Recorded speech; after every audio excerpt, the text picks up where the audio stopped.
What is up, Notary Nerds? It's your girl, Monica, here with a training on email marketing. Now, when it comes to email marketing, you have to have a mindset shift. It's not about selling. Remember, selling is not marketing. Marketing is the act of getting people to know, like, and trust you so that when it's time or when they're ready to purchase something from you, then they feel comfortable doing so. So email marketing is the process of you getting people to know, like, and trust you. And in this particular instance, it's getting the government procurement officers to know, like, and trust you. So again, we don't do spam. Spam is not a good thing. What we want to do is we want to take that list of free government procurement officers that our team here at Notary Nerds has compiled for you.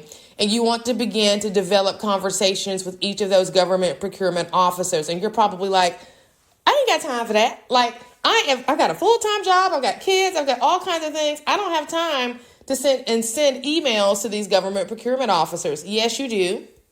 Because in the next video that you get from me, I'm going to show you how to hire a personal assistant in a very affordable way.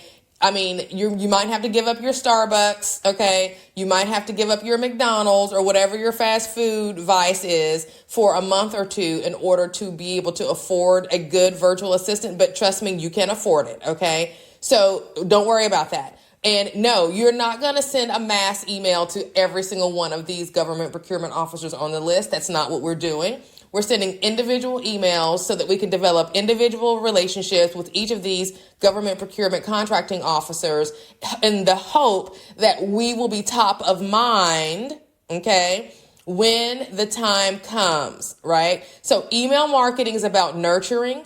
In sales, it's all about getting people to know, like, and trust you. Marketing is a function of sales. Marketing and sales are two different things. They're not the same, okay? So in an email marketing campaign, your goal is to remember your mindset. I'm not trying to get this person to hire me on the spot. I'm not trying to get this person to buy from me on the spot. No. Instead, I'm trying to get this person to know, like, and trust me, okay? We already talked about your email signature, and that's going to go a long way when it comes to the trust factor, because that branding is professional and it looks like you're established and it communicates the fact that you are already HIPAA certified. So we've already got a little bit of the trust factor in play. Also, the fact that you're a notary public also adds to the trust factor. So that's going to also already get you a little far down the road when it comes to the know, like, and trust.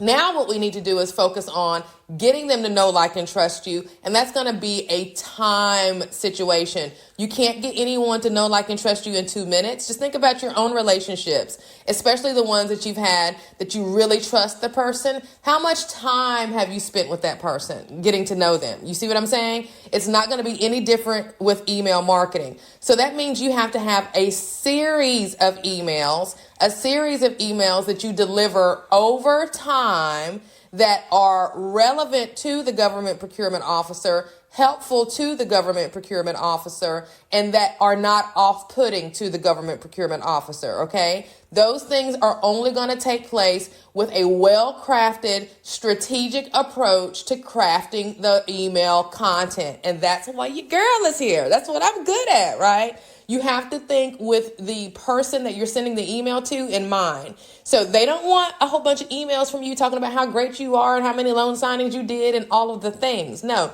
they want email content, or they only care. They probably get tons of emails, right? And they only care about things that are relevant to the solicitations that they have been associated with. So I'm going to show you in the Certified Notary Medical Courier curriculum how to do that. Matter of fact, I'm just going to make it really easy for you by giving it to you. But in this video, I want to give you some clues.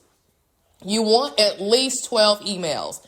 12 emails at a very minimum so that you can send one a week over the course of 90 days. If you can come up with more, that's even better. And for those of you guys who are in the Certified Notary Medical Courier designation, I'm probably just going to, as I think of them, add them there so you'll have a constant flow of fresh emails in there.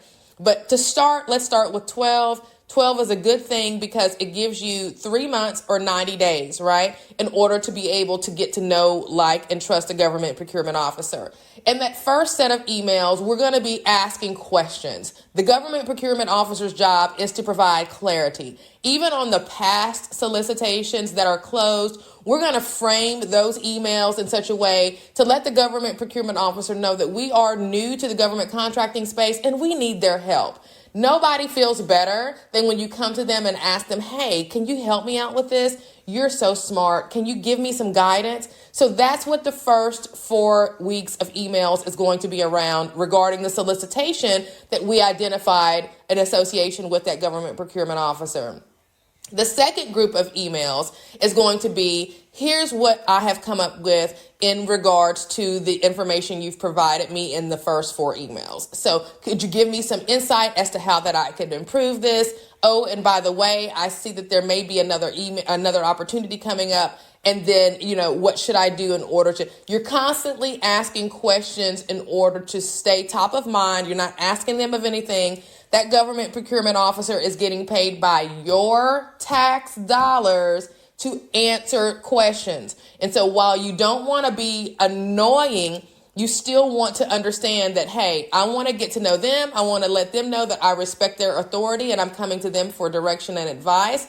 But also there is a certain obligation that they have to respond, right? As long as your emails are being sent with earnest, with some serious questions and making sure that you're not just being frivolous in just an attempt to just send them an email. Okay. And the last set of emails is going to be just staying in touch, right? And making sure that you're letting that government contracting officer know that you are in fact knowledgeable of the courier space. So what we're going to do is we're going to make sure that they know in that last set of 4 emails that, hey, these are the tools. These are the current tools that you should expect for a courier company to be utilizing to ensure the safety of any packages, paperwork, or materials being couried from the government agency to wherever the destination is. And those tools are going to be things like, in one email, we'll talk to them about the locking bags. In another email, we'll talk to them about the temperature controlled devices that can be utilized. In another email, we're going to make sure we talk to them about the app that allows for the user to track the package all the way down to the very end. And then in another email, we're going to talk about the fleet of vehicles being used, and so that the reliability factor is there. So again, very strategic 12-week minimum email marketing sequence that nurtures the relationship with each of these government contracting officers. No, you are not going to mail blast them. You're not sending all of them the same email. You're going to have your virtual assistant send this email to them on a consistent basis, 1 each week. We're not going to spam them. We're not going to send them 3 and 4 emails a day. We're going to just very loosely, but very professionally stay in contact. And that, my friend, is what marketing is all about. Adding value and letting the receiver know that you can be trusted, right? And so what all the goal is, the entire goal of all of this is to stay top of mind, so that when that government contracting officer has a need, they remember, wait a minute, who was that company that sent me the email about the temperature controlled bags? The VA has an opportunity coming up, and they're going to need somebody that's going to be able to keep the specimens that are being couried. They're going to need somebody who's going to be able to keep them at a certain temperature. And she just sent me an email the other day. Let me search my inbox. Okay. That's what this email marketing campaign is going to do. Okay. Now, if you're a certified notary medical courier, you'll have these emails already pre-formatted for you. The only thing you will need to do is to get your virtual assistant to go ahead and send those out to the list. And if you haven't got the list by now, I don't know what you're waiting on. Click the link below, download the free list of government procurement officers. We're constantly checking sam.gov for new names, new emails to add to that list. So download that list. That list is yours. And then from there, you'll be able to craft your messages accordingly. All right, you guys. So I'm going to see you on the next video where we'll talk about how to hire a virtual assistant within a tight budget to be able to execute your email marketing campaign and maybe even do some other things for your notary business. Talk to you soon.